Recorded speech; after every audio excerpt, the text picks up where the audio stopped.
Yuk, oke.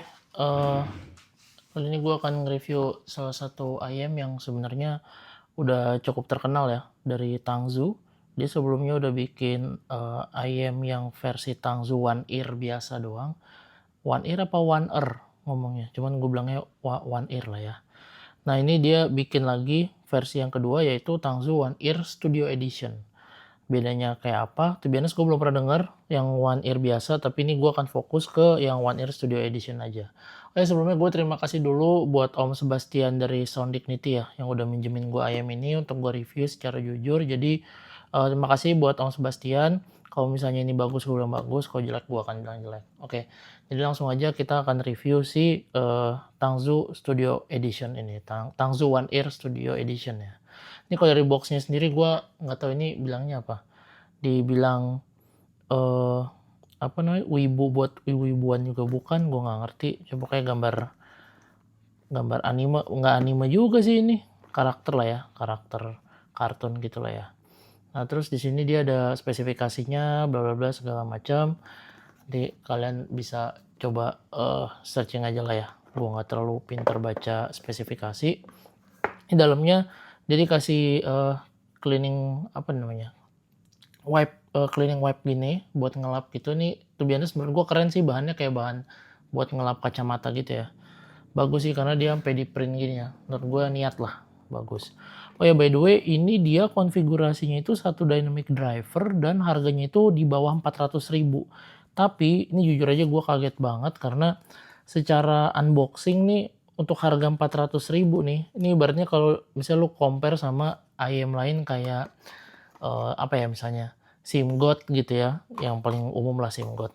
Itu nggak akan sebagus ini Pak kotaknya gitu. Di dalamnya ada kabelnya aja dikotakin, cuman ini kabelnya udah gua ambil ya. Nanti kita langsung kita lihat aja. Kemudian sini ada aksesoris, dalamnya ini ada ya ear tipsnya. Nah cuman yang gua bingung itu adalah dari ini, gua nggak tahu nih apa. Gue dapet dari Om Sebastian ya. Mungkin nanti kalau teman-teman ada yang punya bisa komen di kolom komentar. Kenapa nggak mau sih? Wih, nah kita keluarin dulu, dorong aja lah. Nah, jadi di ini tuh yang gua agak bingung itu adalah bagian ear tipsnya. Alasannya kenapa? Mungkin kalian bisa lihat ya, nih ear tipsnya gue keluarin nih. Nah, tuh kan warna-warni gitu tuh. Jadi gue bingung nih. Ini tuh kayak banyak banget ukurannya, berbagai macam nih. Baratnya nih kayak abang-abang Tangzunya nih kayak, ayo bungkus ear tips, kayak main comot aja gitu dari keranjang ear tips terus masukin gitu. Kayak gitu sebenarnya, tapi ini pairing ya, maksudnya ada pairnya gitu. Cuman yang gue lucu adalah warnanya aja sih beraneka ragam gitu. Untuk bahannya sendiri sebenarnya menurut gue lumayan aja, B aja. Tapi tuh biasanya gue nggak pakai karena apa ya, gue ngerasa kayak bahannya agak ya, bahan-bahan ear tips yang aduh, yang entry level lah ya. Jadi kayak ya bawaan aja gitu, yang penting ada. Jadi gue nggak pakai karena gue takutnya nggak, kurang apa namanya, kurang nyaman gitu di kuping gue. Jadi gue pakai ear tips yang biasa gue pakai, yaitu untuk pengujian kali ini ya. Gue pakai itu adalah si Tangzu ini. Gue pairing sama mana tuh, gue pakai source-nya pakai Hibi Digital M300 gua, terus gue pakai JVC Spiral Dot gitu. Tapi ear tipsnya gue lupa gue taruh mana. Nah, tapi ya gue pakai itu. Jadi alasannya kenapa? Karena ini kan ayam ini harganya cuma 400.000 gitu. Kayaknya sayang banget kalau gue pakai source yang kayak misalkan gue pakai Mojo 2 atau Vioki 15 gitu. Kayaknya kesannya agak kayak overkill. Jadi gue pakai Hibi Digital M300 aja gitu. Nah, untuk ear tipsnya sendiri ini masih bawaannya dia ya untuk yang ini ya. Jadi gue pakein aja gitu. Cuman gue untuk pengujiannya kayak tadi gue bilang, gue pakai JVC Spiral Dot karena gue ngerasa lebih balance, dan gue pakai source-nya Hibi Digital M300. Oke, langsung aja kita masuk ke sisi fitting ini dulu ya. Ini kalau dari shell-nya menurut gue ini keren banget. Dia ada aksen kayaknya warna pink gitu ya. Gue lupa ini ada warna yang lain nggak ya. Kalau kalian tahu, kalian bisa ketik di kolom komentar ya ada warna apa lagi. Terus dia pinnya ini QDC gini, jadi yang nongol keluar. Tuh biasanya gue kurang suka karena agak rawan patah menurut gue. Tapi so far sih gue kalau pakai pin QDC gini gue nggak ada masalah. Terus udah gitu dia di sini secara shellnya sebenarnya dibilang tebel sih, nggak tebel-tebel banget juga ya. Tapi untuk single dynamic driver ini standar lah gitu. Terus bodinya di sini flat aja, di sini dia transparan ya, jadi kelihatan tuh drivernya ada berapa, dalamnya ada apaan aja kelihatan. Nozzle-nya juga nggak gitu panjang, standar banget. Untuk diameternya juga ya bisa dibilang average lah ya, kalau diameter segini gini nggak ada masalah sama sekali buat lu pairing sama ear tips apa aja gitu. Cuman mungkin masukannya adalah ya gue mau komplain juga susah nih karena harganya cuma di bawah 400.000, jadi build quality-nya sendiri menurut gue agak kurang gitu, agak sedikit lebih tipis walaupun nggak tipis-tipis banget gitu ya, maksudnya kerasa agak cukup murah lah gitu. Ya tapi mungkin duitnya habis buat nge-custom box-nya ini tadi kali ya, cuman ya masih oke lah untuk harga segini, gue nggak bisa apa namanya komplain macam-macam gitu. Nah untuk kabelnya sendiri dia ini dikasih kabel yang modelannya kayak gini nih, ini dia kabelnya 3,5 mm si jacknya. Gue sih nggak ada masalah ya karena dia nggak butuh power yang gede juga, dan dia konektornya iya bener, konektornya tuh yang dua pin QDC gini ya gitu. Sebenarnya sih untuk kabelnya sendiri sih memang untuk rentang harga segini gue nggak ada komplain ya, cuman satu-satunya komplain gue itu adalah di bagian ear hooknya nih. Jadi ear hooknya ini lo tahu kayak kabel apa sih namanya, kabel yang buat ngiket-ngiket yang kaku gitu loh, kayak lo beli barang baru terus kan ada kabelnya terus diiket tuh kayak kawat gitu. Nah kayak gini nih bahannya nih, ini nggak enak banget karena menurut gue terlalu kaku tuh. Jadi kalau lu giniin, lu mau bentuk apa aja tuh bisa. Nah cuman, ini tuh nggak enak banget. Jadi kalau lu kaitin di kuping lu harus neken banget biar dia bisa gini. Kalau nggak dia akan balik lagi gitu. Ini yang gue kurang suka. Tapi ketika udah fitting sih harusnya aman aja ya. Cuman yang gue nggak suka untuk proses masangnya itu gue kurang suka. Agak kurang nyaman gitu. Gitu aja. Oke, kita akan bahas langsung dari sisi suaranya ya. Suaranya menurut gue ini ayam memang gue agak skeptis pertamanya karena gue pikir Studio Edition apakah ini memang dituning buat monitoring suara di studio atau seperti apa gitu ya. To be honest, gue nggak punya pengalaman untuk monitoring suara apapun atau recording atau apapun di studio. Cuman gue akan coba nge-breakdown, ngekasih gambaran kayak gimana suara IM ini gitu ya. Untuk dari sisi low frekuensinya sendiri menurut gue ini suaranya dibilang gimana ya, dia tuh balance flat lah.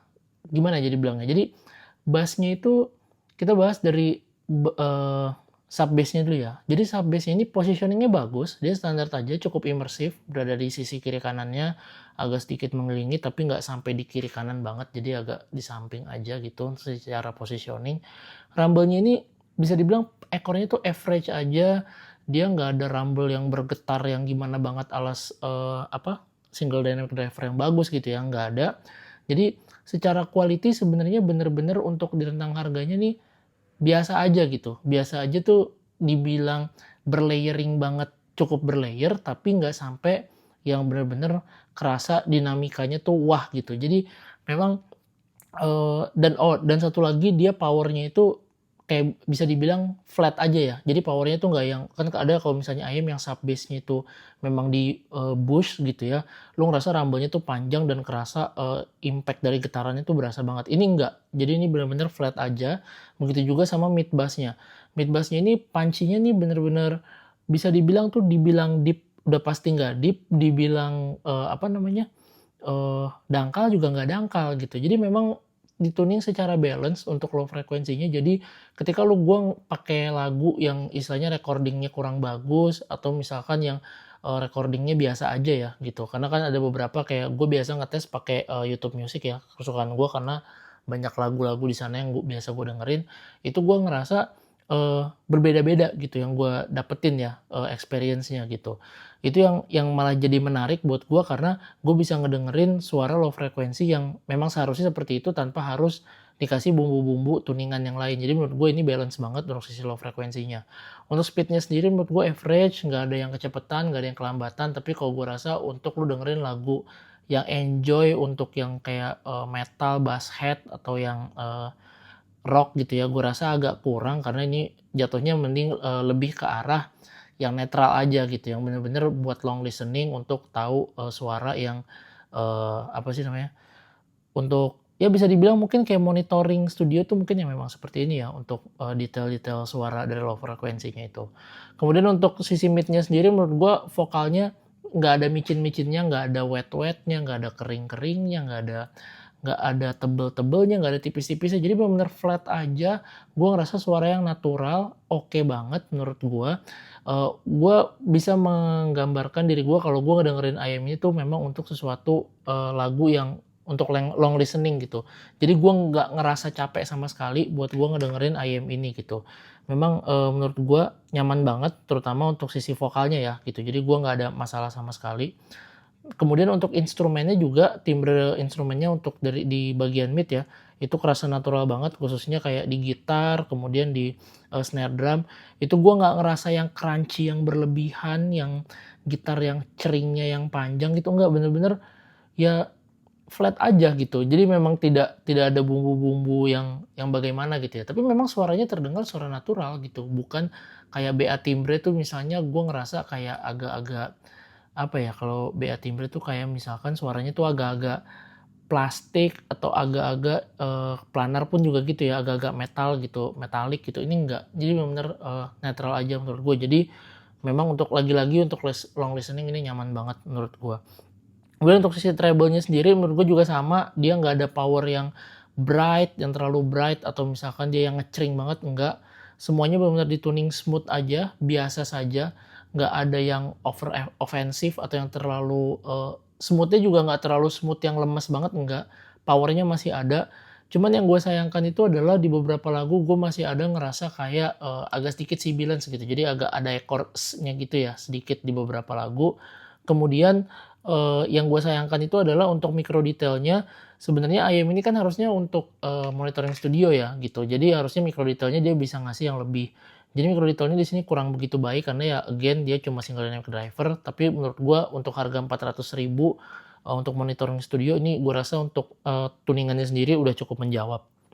Dari sisi clarity kayak tadi gue bilang problemnya cuma di sisi ekor treble-nya ada sedikit sibilance, cuma itu masih bisa lu tuning dengan ear tips yang akan lu pakai.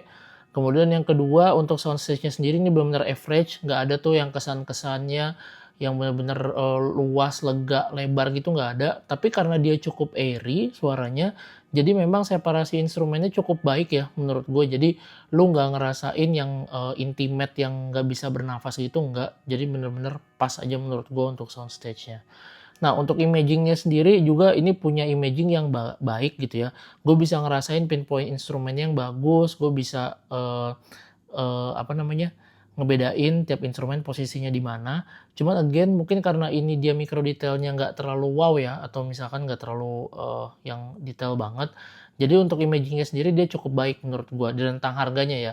Tapi kalau menurut gua kalau misalnya dia bisa nampilin micro detail yang bagus, gua rasa imaging-nya akan hancur gitu. Tapi enggak, di sini udah fine banget, udah pas banget tuningannya, apalagi dengan harga segini gitu.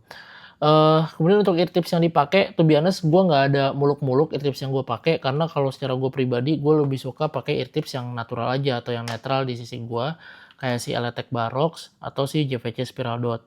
Atau kalau misalkan gue mau fokus ke arah vokal, gue bisa pakai, EPZ M100 ya, gue bisa pakai EPZ M100 di sini. Ini lebih ke arah vokal menurut gue. Atau lu juga bisa pakai, Azla Setna Max SMR itu buat si vokalnya. Kemudian kalau untuk source-nya sendiri, again, karena ini juga harganya nggak terlalu, apa namanya, bisa dibilang sangat entry level sekali ya, gue pakai Hibi Digital M300 karena ini menurut gue vokalnya sangat baik, menurut gue untuk nge-highlight vokal. Jadi, bisa ngasilin suara untuk ngederek IAM ini tuh nggak ada masalah sama sekali. Jadi menurut gue cukup aja pakai Hibi Digital M300. Untuk upgrade kabel sendiri, gue sangat tidak saranin, alasannya kenapa, menurut gue kabel yang biasa, yang gue saranin untuk beli itu adalah harganya sekitar 400 atau 500 ribuan ke atas, dan untuk, ganti kabel di IEM ini sayangnya menurut gue mending lu ganti IEM-nya aja gitu, karena again ini buat, menurut gua untuk monitoring studio ini cukup baik, untuk rentang harganya, tapi untuk nyari fun tonality yang semangat, yang istilahnya lu untuk ngebawa mood lu atau lain-lain, gua rasa ini agak kurang tepat, gitu. Jadi, mungkin segitu aja review dari gua, konklusinya atau kesimpulannya adalah apakah ayamnya layak dibeli? Menurut gua, kalau lu nyari ayam yang istilahnya bisa dibilang reference set ya, reset kuping lu, ayam untuk reset kuping lu pengen nyari suara yang bener-bener flat, netral, yang bisa lu dengerin lama karena lu udah capek, lu pakai ayam-ayam lu yang lain gitu ya, yang entah itu bright atau warm atau yang mid centric banget. Gua rasa ini adalah ayam yang cocok, apalagi harganya juga nggak gitu mahal. lu bisa beli ini untuk reset kuping lu gitu. Atau lu bisa kalau lu misalkan memang pekerja untuk monitoring studio gitu, gua rasa ini bisa jadi pilihan yang menarik juga gitu. Mungkin itu aja dari gua. Kalau lu suka videonya, like, comment, subscribe. Lu tanya apa aja nanti akan gue jawab kalau gue semangat. Subscribe aja lah ya biar gue semangat dikit. Sekali lagi terima kasih buat Om Sebastian Sound Dignity udah minjemin gue ayam ini. Segitu aja. Don't forget, trust your own ears. Goodbye everyone.